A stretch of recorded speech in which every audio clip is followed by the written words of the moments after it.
I like the idea of what he talks about, the individual, and then the family, the nation, God, and how that trumps all the woke stuff that's going on.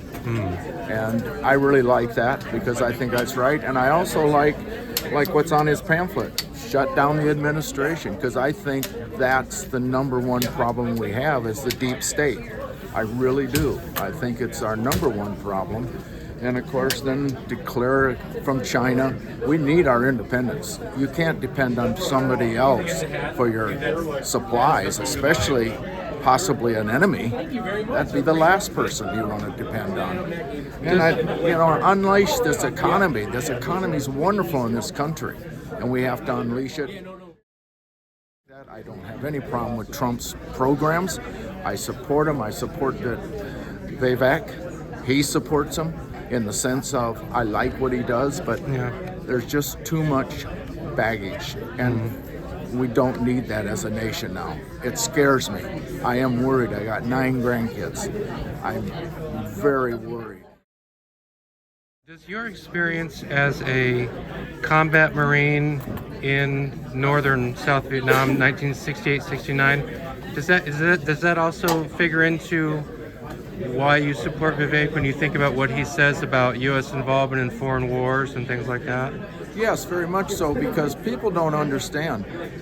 I kill that person because he's trying to kill me. But the civilians are the ones that really suffer. We both know we're combat people. I pulled a guy out of the wire that we had killed during the night. He had a diary on him.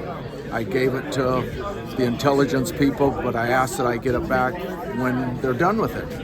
And I did get it back, and I asked him what was in it. His village had been bombed up north, probably accidentally by us, and he was out in the fields, and so he's the only one that lived.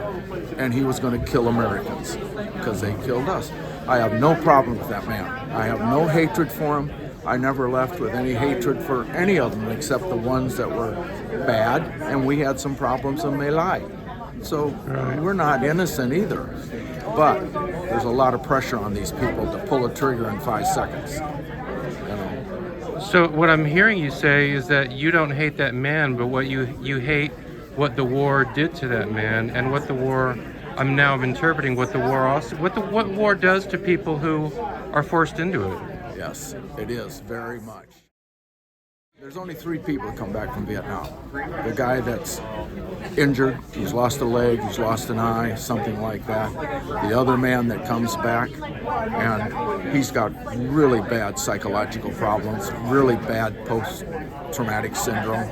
And then there's the person that comes back like me. I went on to get I got a license. I'm a chiropractic physician by trade when I was practicing, but you always carry it. Nobody gets out without something after you've seen combat, and people die in front of you and around you.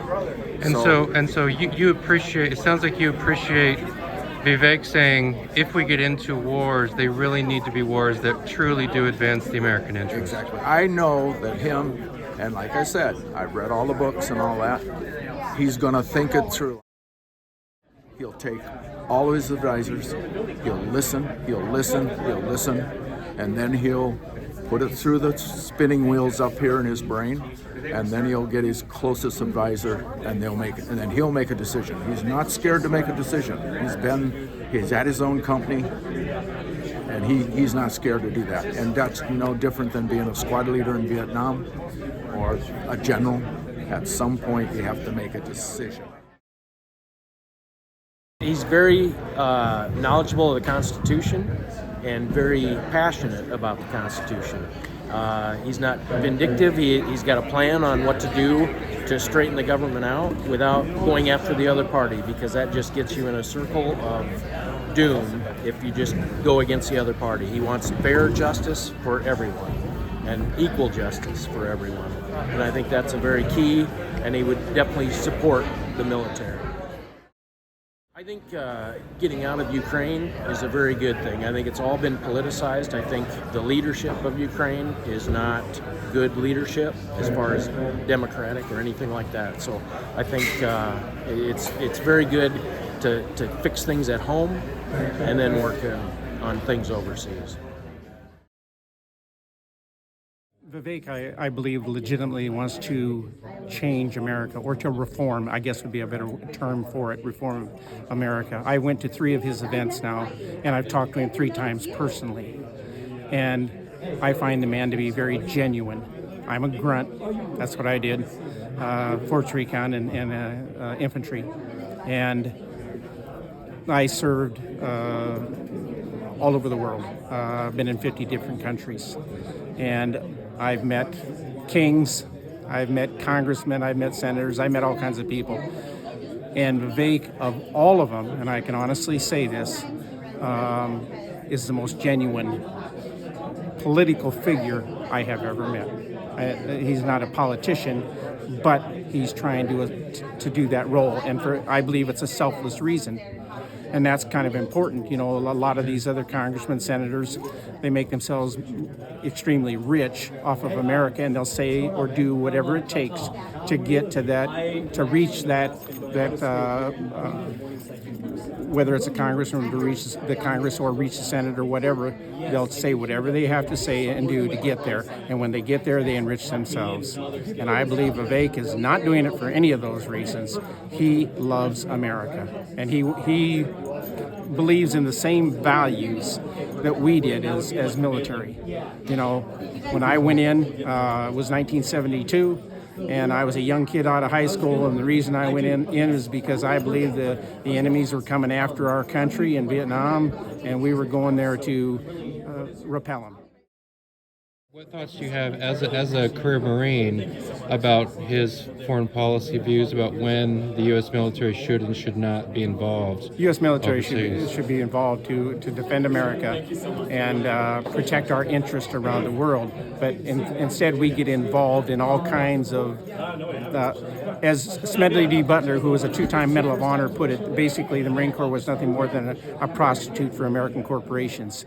So American corporations that want oil or some other financial thing, we go there and we take over the stupid country so they can get oil. No, that's not in our national interest.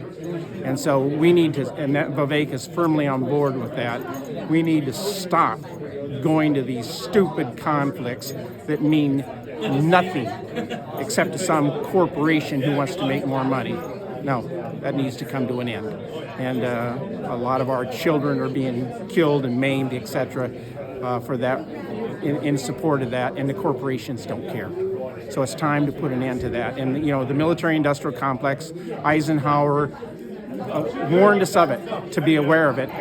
Smedley D. Butler, after World War I, went around and basically gave the same speech all over America. That we're all this is for is the enrichment of corporations, and how American corporations sell their goods and products to American government and are making themselves extremely rich. So we got the Raytheons of the world. We have the other military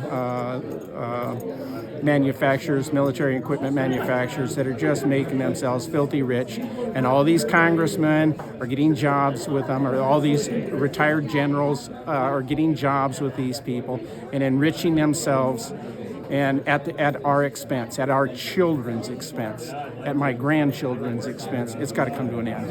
And Vivek is on board with that. The hot issue in Iowa is the CO2 carbon pipeline, which I believe is a boondoggle, and I don't believe in the climate hoax at all.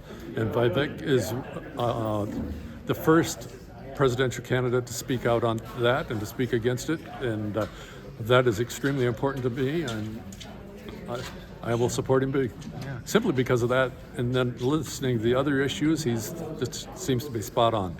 As a veteran, do you like what he says about, you know, how he will and won't use the American military as president? I sure do, yes. And even the things in the National Defense Authorization Act, the things that are so woke and so on and so forth. I believe that he will have our best interest at heart.